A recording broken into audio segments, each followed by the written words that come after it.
अहंकारी राजा और तिहाड़ी मजदूर। रानी की नथ का तीर बहुत समय पहले की बात है। एक बड़े और संपन्न राज्य में एक राजा राज करता था। उसका नाम विक्रमसेन था। वह पराक्रमी था, परंतु अत्यंत अहंकारी भी। अपने वैभव और शक्ति पर उसे घमंड हो गया था। वह प्रजा को तुच्छ समझता और अक्सर अपने दरबार में दीनहीन लोगों का अपमान करता। राजा की रानी प्रियदर्शनी सादगी पसंद और दयालु थी। वह प्रजा के दुख दर्द को समझती और गुपचुप उनकी सहायता करती रहती थी। उसकी एक नथ, नाक की बाली, बहुत प्रसिद्ध थी। वह नथ हीरे मोती से जड़ी थी और कहते थे कि वह राजवंश की शान की निशानी थी। एक दिन राजा ने दरबार में घोषणा की, मेरे राज्य में कोई ऐसा कारीगर या मजदूर नहीं जो मेरी रानी की नथ जैसी कोई चीज बना सके। मेरी रानी की नथ अद्वितीय है।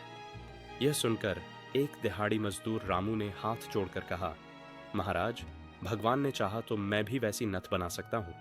राजा हंस पड़ा और बोला, अरे मूर्ख, अगर 7 दिन में वैसी नथ नहीं बना पाया तो तुम्हारा सिर कलम करवा दूंगा। रामू गरीब था, पर आत्मविश्वास से भरा। उसने 7 दिन तक दिन रात परिश्रम किया।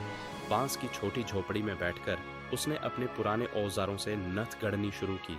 मेहनत से उसकी उंगलियां लहूलुहान हो गईं, मगर उसके भीतर एक ही धुन थी, अपनी कारीगरी से राजा का घमंड तोड़ना। 7वें दिन रामू दरबार में पहुंचा और नथ राजा को भेंट की। नथ हूबहू रानी की नथ जैसी थी। सभी दरबारी आश्चर्यचकित रह गए। रानी ने भी दोनों नथों को देखा और पहचानना मुश्किल हो गया कि असली कौन सी है। राजा को अपमान का अनुभव हुआ, मगर उसका घमंड टूट चुका था।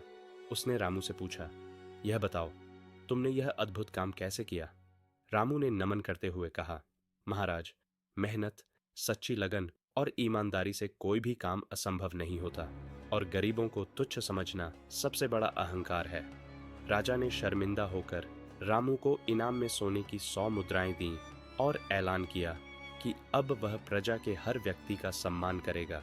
रानी की नथ का तीर राजा के अहंकार को चीर गया था।